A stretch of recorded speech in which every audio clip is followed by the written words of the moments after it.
matchup in store between the Baltimore Ravens and the Minnesota Vikings.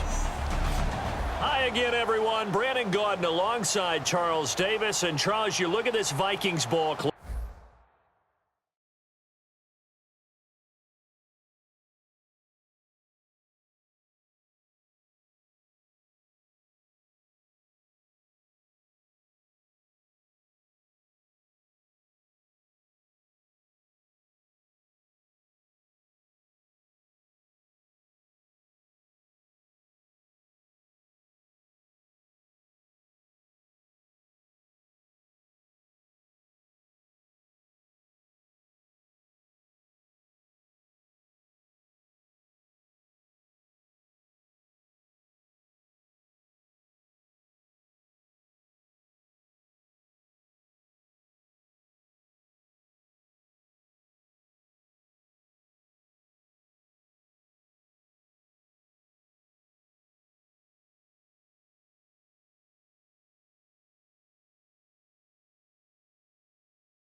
to throw here on first down. He's going to flip that out to the flat. It's complete.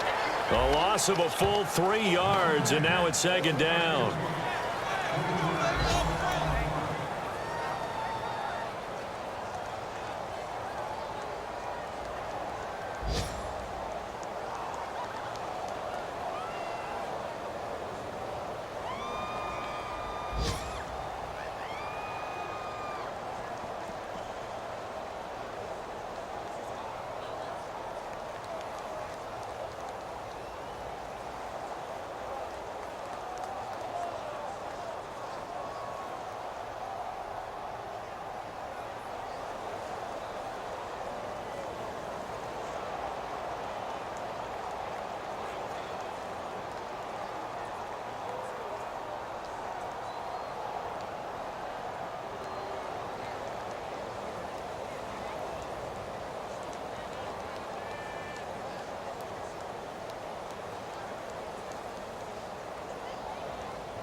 Defense in a good spot. Let's see how the offense responds with a 2nd and 13 now.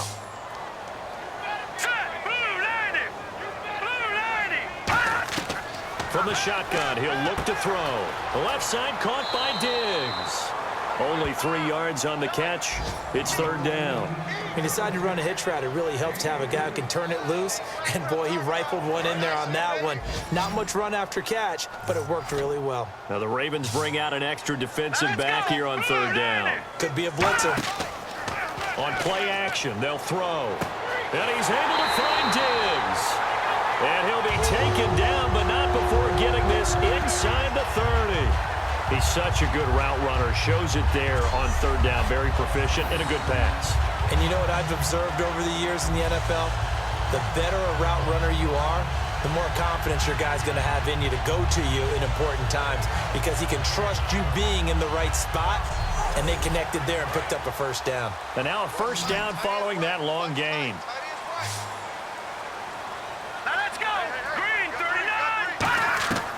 They'll stick with the passing game as he looks to throw. Quick throw that's complete on the inside slant. Give him 10 yards on that one, and that'll earn him a fresh set of downs. Time for a break. We'll come back, see what transpires after this.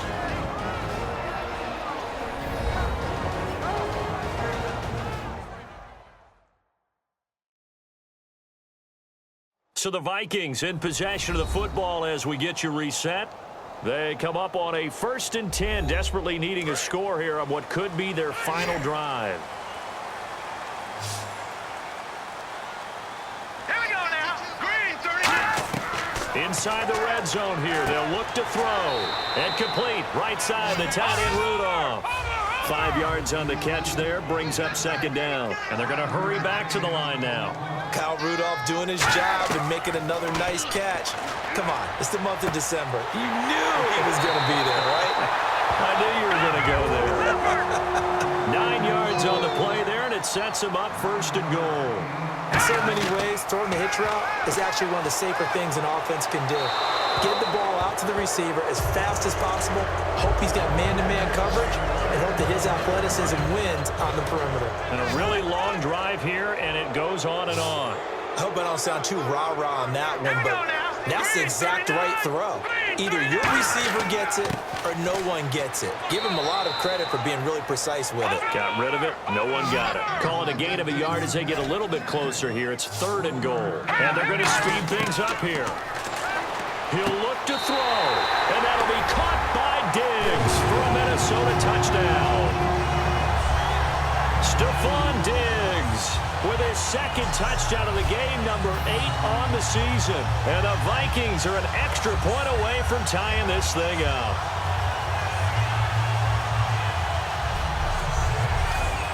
And now a critical extra point attempt here. And no sweat, he puts it through, and we are tied here in the 4th.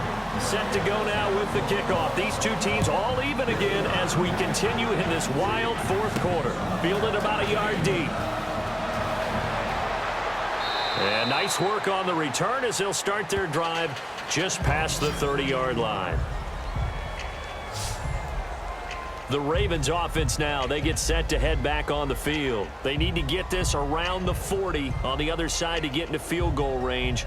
Look at the clock, a decent amount of time here in a tie game. What do? No panic situation at all. They've got to get a couple of chunk plays, pick up nice bits of yardage. Target the sidelines. Target the sidelines because you want to get out of bounds and make sure that clock stops. Because if the clock stays running, that makes things that much tougher for you. It can always bleed out on you. It's a gain of 5, and it'll be a second down. And now they're in the hurry-up. He'll look to throw. Complete to Gilmore over the middle. And he'll get up near the 45. They'll spot it at the 44. Now hold everything here. We're going to get a timeout by the offense. It's just their first. They've got 2 more to use here in the final stages. Smith catches left side. And oh, so close as he takes it all the way to the 2-yard line. Now whistles come in. We're going to get a timeout here by the offense. That'll leave them with just 1 remaining in this 4th quarter of play.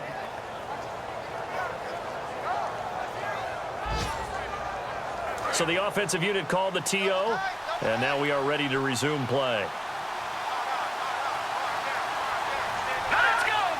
And here we go on 1st and goal. On the ground, 4th set. And now the Vikings are going to stop it here on defense with a timeout. It's just their first. They've got 2 more to use here in the final stages.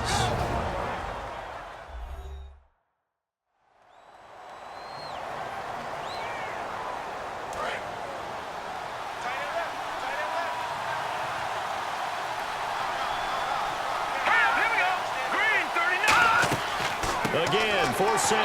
And he's maybe going to get this back to the 4, but that's about all. Another timeout called by the Vikings now. That'll leave them with just 1 remaining in this 4th quarter of play.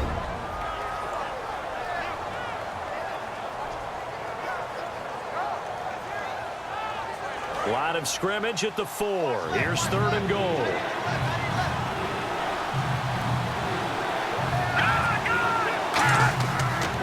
Set. That'll make it 4th down after a loss of 1. Now hang on here. Timeout called by the defense. It'll be their 3rd and final timeout, so as they talk things over, we'll step aside. So a defensive timeout, chance to regather, regroup, and get set as we resume action.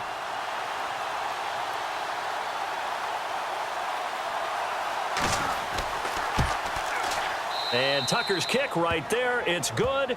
And the sideline celebrates as they have taken the lead in the final minute.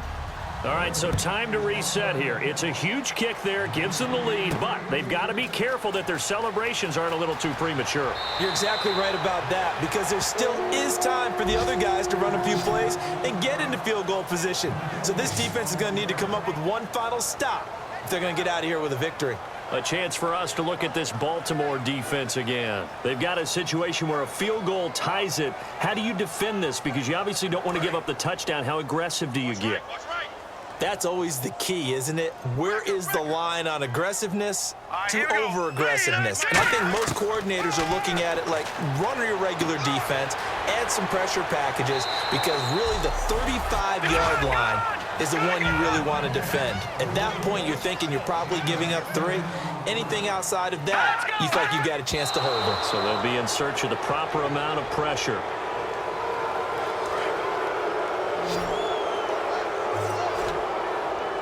Oh, it's a nickel set here defensively on 3rd and inches. Still want to be prepared for a pass. Back to throw. And he's got his favorite target yet again. It's complete. Give him 5 on the play there. And it'll be a Minnesota 1st down.